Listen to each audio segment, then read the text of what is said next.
Rail અકસ્માતમાં ગંભીર ઇજાગ્રસ્ત મહિલાને સ્વિમેરના નવજીવન મળ્યું। ટ્રેનમાંથી ઉતરતા સમય અકસ્માતે પડી ગયા હતા।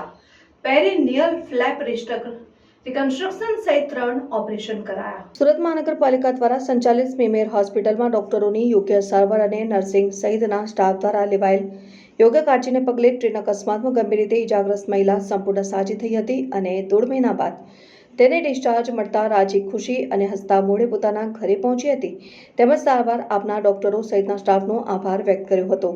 3 મહિના પહેલા રેલ અકસ્માતમાં મહિલા ગંભીર ઇજાગ્રસ્ત થઈ હતી। મળતી માહિતી પ્રમાણે સુરતના પાસોદરા ખાતે રહેતા 25 વર્ષીય નયનાબેનને 3 મહિના પહેલા રેલવે અકસ્માત નડ્યો હતો। આ દુર્ઘટનાને પગલે તેમને પ્રાઇવેટ પાર્ટની આજુબાજુના ભાગ અને ડાબા પગમાં ઉપરના ભાગે ગંભીર ઇજાઓ પહોંચી હતી। શરૂઆતમાં અનેક ખાનગી હોસ્પિટલમાં દાખલ કરવામાં આવ્યા, જેમાં પગના ઘા માટે ચામડીનું ગ્રાફ્ટિંગ કરવામાં આવ્યું હતું, પરંતુ આર્થિક સંજોગોને કારણે 1 અઠવાડિયા પછી તેમને વધુ સારવાર માટે સ્વિમેર હોસ્પિટલમાં ખસેડવામાં આવ્યા, ત્યારે તેમની હાલત સારી ન હતી।